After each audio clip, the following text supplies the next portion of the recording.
There are things that you think only happen in bad movies, the kind that play in the early hours of the morning and nobody watches to the end. But when you move to a neighborhood with an HOA, you discover that the script for those movies is actually the instruction manual for certain neighbors. It's as if some people have a built-in sensor that beeps every time someone lives in peace for more than 10 minutes. And my poor mother-in-law became the target of this without even understanding how. It all started one weekend. One of those days when you just want to stay at home, mow the lawn without being watched by binoculars, and have a decent barbecue without someone looking at you as if you were lighting a fire in the Amazon. My mother-in-law, who lives 2 blocks away, came to spend the afternoon with us. A simple, quiet woman. She likes to sit in a corner of the yard and look after the plants, and that's exactly what she did. She sat down next to the vegetable garden, wearing an old hat that seems to have survived 3 generations, and started pulling weeds as if it were meditation. And here comes the cherry on top. The next day, we received a notification from the HOA, a letter with that polite tone that screams arrogance disguised as concern. It said, among other things, that non-resident persons have been seen performing unauthorized activities on the property, raising suspicions of trespassing or misuse of space. People, non-residents, suspicious activities. It was my mother-in-law with her hand in the dirt. Damn it. The woman barely speaks to anyone, and now she's on the security agenda? So, what comes with this pearl? A photo. Yes, an attached printed photo, with a timestamp, date, and even a red arrow pointing to it. The image was taken from somewhere on the other side of the fence, by someone who clearly thought they were uncovering a crime and not documenting a 68-year-old lady watering mint. There was no doubt who took it, that neighbor. The one who thinks she's a neighborhood sheriff, but acts more like a photographer for a tabloid magazine. The HOA president herself, who lives with her cell phone in her hand, patrolling every inch of the houses as if she were on an FBI mission. My mother-in-law turned white when she saw the letter. Not because she felt guilty, but because she was shocked, and rightly so. She had never dealt with this kind of humiliation before. The feeling of being watched, photographed without permission, treated like a stranger in her own son-in-law's backyard. It was too much. And then came the click. The look on her face changed.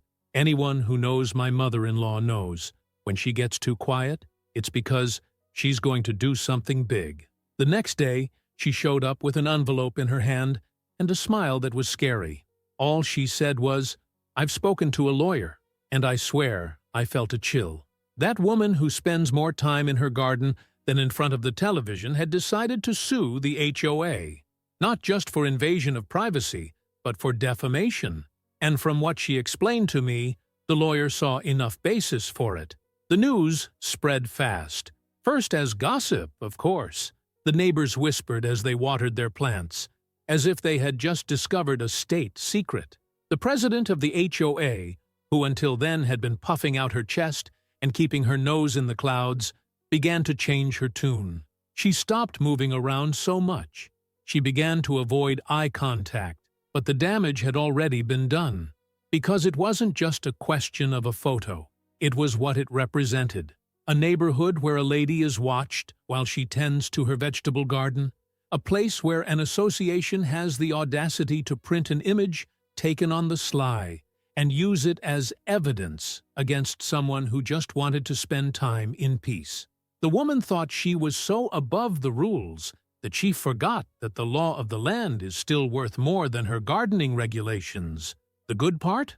The mother-in-law, who until then had been just another granny with a wide-brimmed hat and earthen hands, was now a legal threat in the form of an old lady.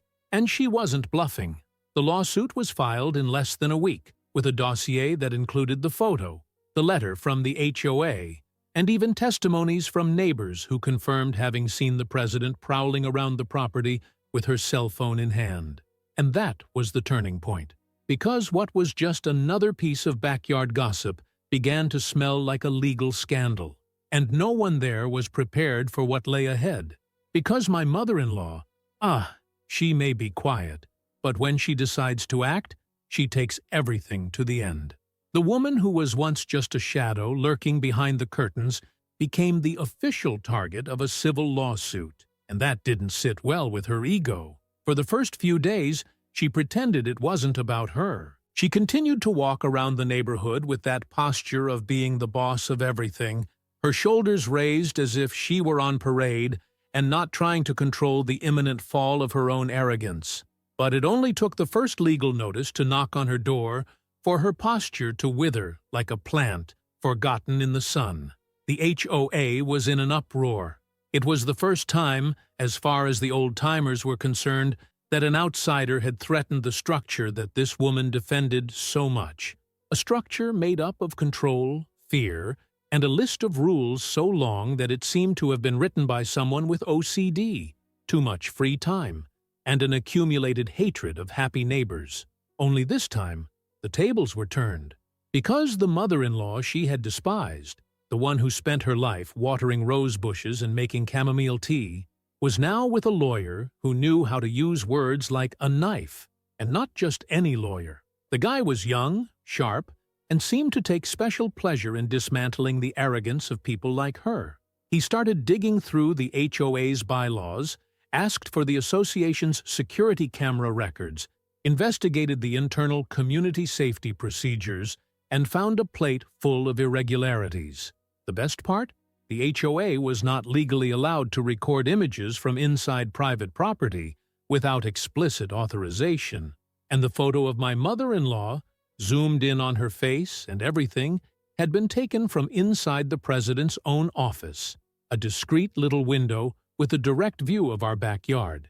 The extraordinary meeting they held to assess the situation was a show in itself. The committee members all looked as if they had eaten something expired and were now trying to disguise their nausea.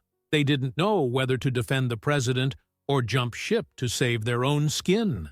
Some tried to put the story into perspective, saying that the photo was protocol and that it was standard security procedure.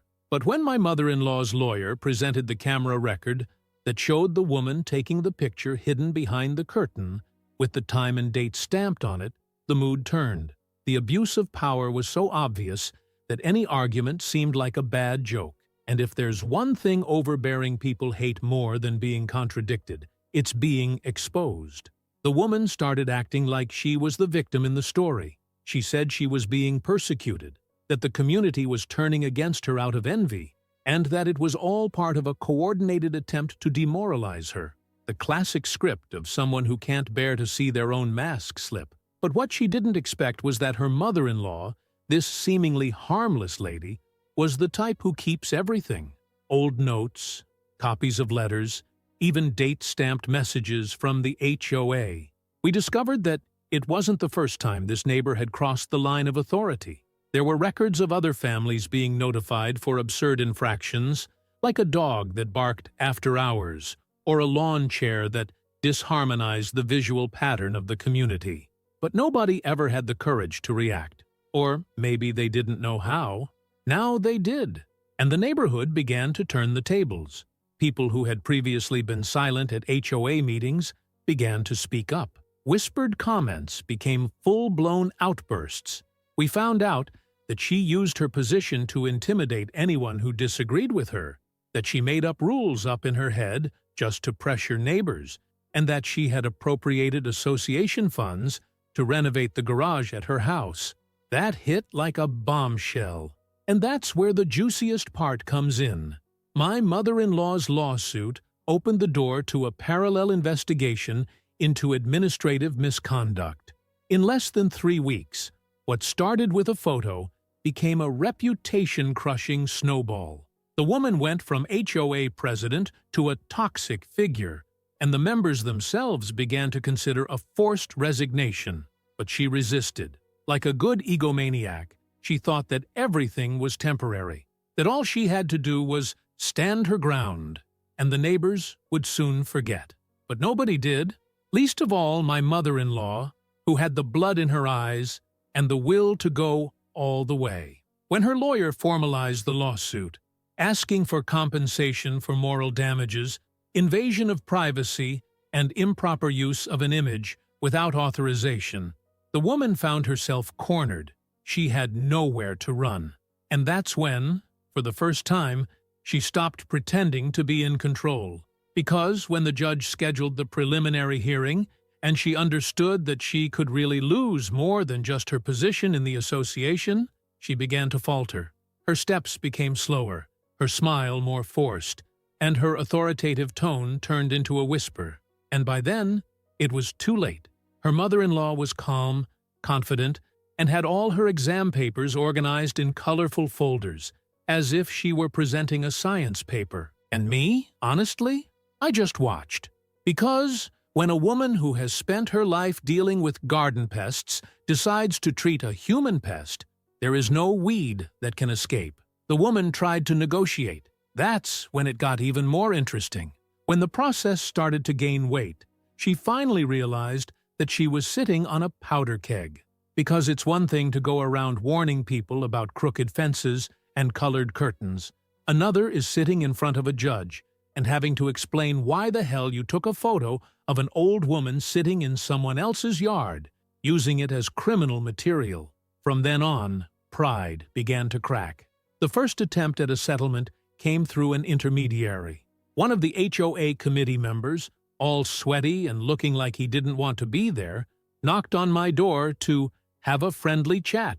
He brought a piece of paper with a printed apology, a gift certificate from a plant store, I swear to God, and a suggestion that the lawsuit be dismissed if my mother-in-law accepted the acknowledgement of inconvenience. He used that word, inconvenience. I didn't even reply. I just asked him to hand the paper straight to the lawyer, because there was no longer any time for a good neighborly tea.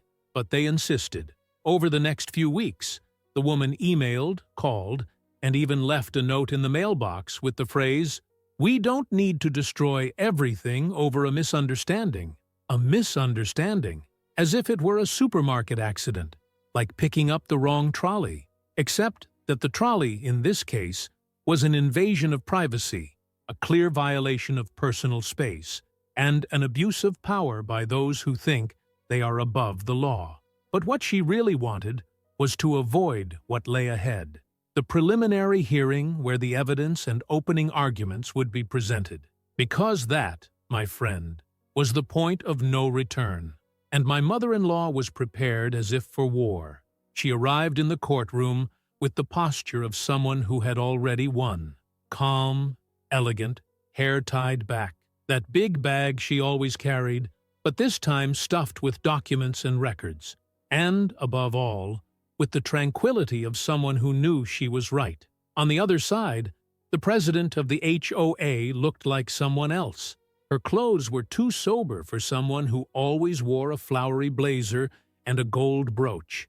Bad makeup, puffy eyes, the kind of look that gives away bad nights, and maybe even a little regret, but never enough to turn into humility. The hearing was short, but intense.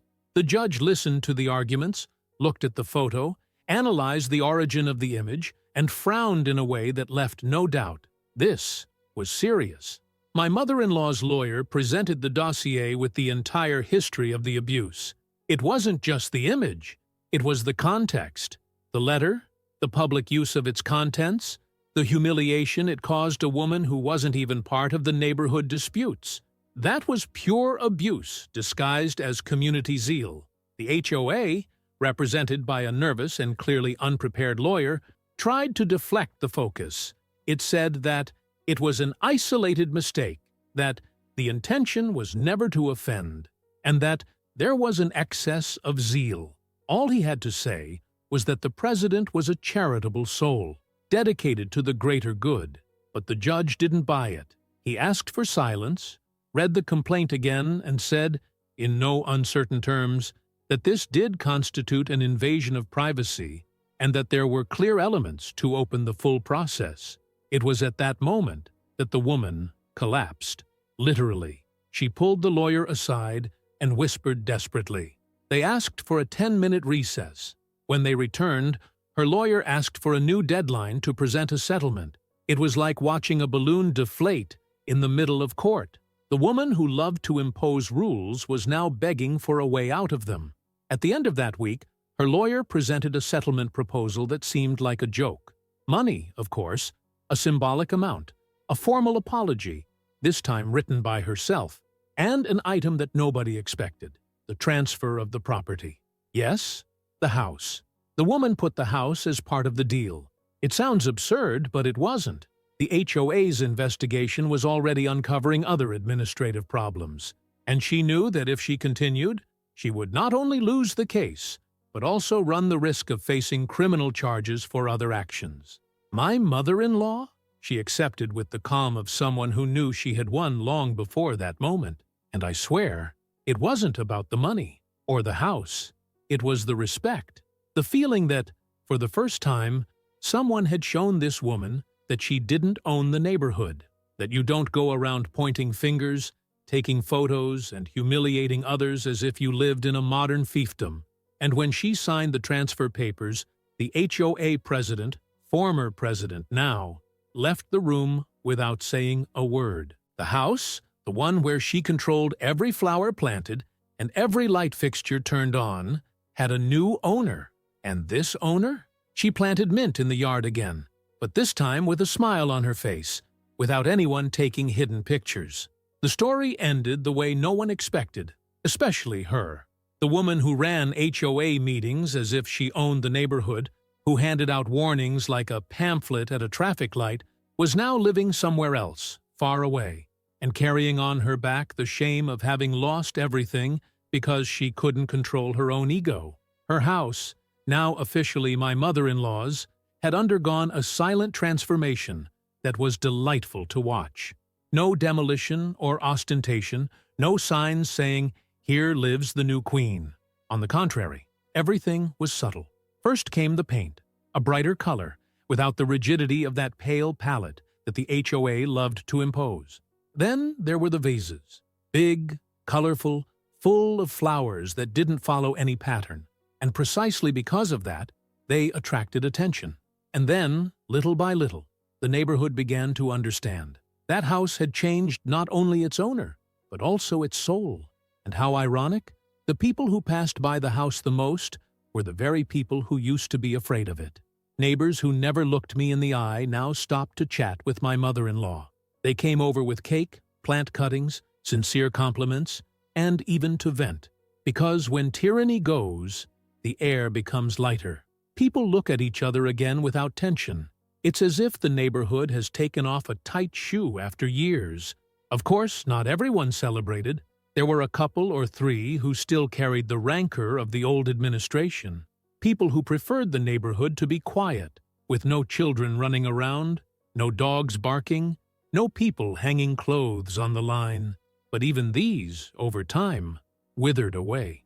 Because it became impossible to defend the indefensible. When you find out that the president, who was so fond of neighborhood morals, was using association funds to fix her daughter's air conditioning who lived in another city, or that the fine imposed on a neighbor for excessive sound was because he dared to use a drill on a Sunday morning, it's hard to play the moralist. The HOA went through a restructuring process after that. A slow but necessary process. Members were changed, rules revised, and a new constitution began to be drafted with the real participation of the residents. For the first time, there was dialogue, a monthly meeting with coffee, cake, and real listening. No one wanted to live under a whip disguised as a regulation. They wanted to live, that was all. And my mother-in-law, she became a legend. Not the flashy kind. She had no trophy, no plaque, no speech in the public square. But everyone knew. The woman who wore a wide-brimmed hat and tended mint was the one who brought down the empire of excessive supervision. It was she who stood up to a figure that no one had the courage to confront. And she did it without shouting, without offending, without getting off her heels. He did it firmly, intelligently, and above all, with dignity. From time to time, we sit on the balcony of the new house, the one that was once a symbol of oppression, and has now become the most pleasant corner of the neighborhood. She drinks tea, I listen, and we laugh at the memories. The ridiculous note with the gift certificate, the letter that called her a suspicious figure, and above all, the look on the woman's face when she realized that, in her attempt to control everything, she had even lost her home. What did this story teach me?